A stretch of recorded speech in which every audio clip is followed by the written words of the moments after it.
I'd reached the age of 14 and I hadn't started courting, and my mum was getting worried about me. She says, Dad, it's time you told him all about the birds and bees. He says, the birds and bees, and he sat me on his knee. He says, now, remember Uncle Joe at that picnic a while ago where we went off into the woods with Auntie Pat? And how I chased old Riley's daughter, and what happened when I caught her? I said, yeah. He said, well, birds and bees does that.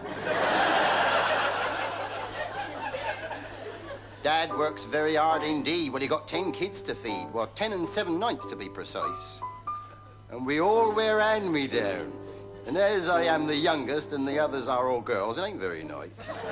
Dad says, it's time that you got wed. I says, I'd rather drop down dead. He says, now, how about old Maud from Itley Down? I says, Maud, not bloody likely. She'd been had by all the chaps in Itley. He said, well, Itley's really quite a little town. He says, you've got to get a wife. You can't go on enjoying life, or folks will think you're strange and start to frown. I says to him, now, look, why should I buy a book when there's a thriving lending library in the town? One day I found a friend. It was up by Badger's End. Little pigeon fell down at my feet. His feathers was flecked with red, and at first I thought he's dead, and then I knelt and I felt his little heart still beat. I cupped him in my hands and I ran home to my mam, and she said, son, I'm as proud of you as I can be. You're thoughtful and you're kind and you've got a gentle mind, and that'll do a treat for your old father's teeth. I says, you shall not touch my bird. And without another word, I took him in my room and I shut the door, and then I bathed him and I warmed him and I nursed him back to health, because you see, I'd never really had a friend before. I taught him little tricks, like playing dead and picking up sticks, and the village girls, they brought birdseed every day. Dad, you can't come in, I chant, or my birdie will fly out. But of course, I let the village girls all stay. Oh, there was Mabel from the stable and Mary from the dairy. We had a visit from our beauty queen.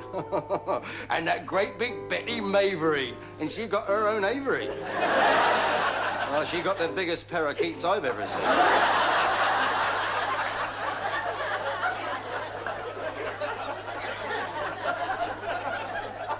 Dad says you ought to let him go.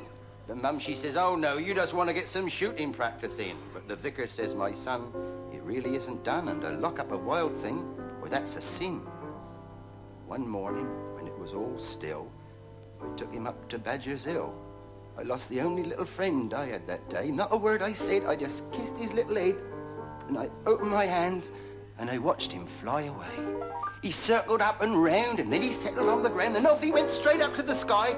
And then I looked, and I could see he was flying back to me. And then he swooped, and then he popped right in my eye.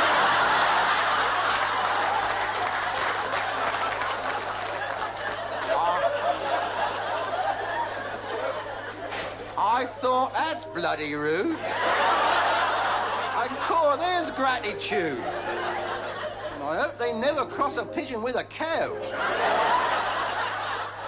And Dad says, here, there's a caper, I'll go get a bit of paper. I says, don't be daft, he's miles away by now.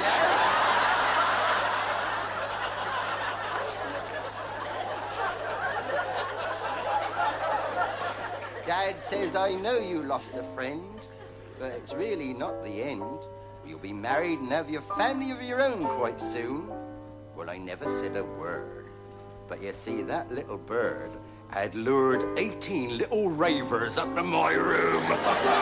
So if anyone's got a spare cockatoo or an old crow they don't want, I'd be very much obliged, because, you know, I can put them with you.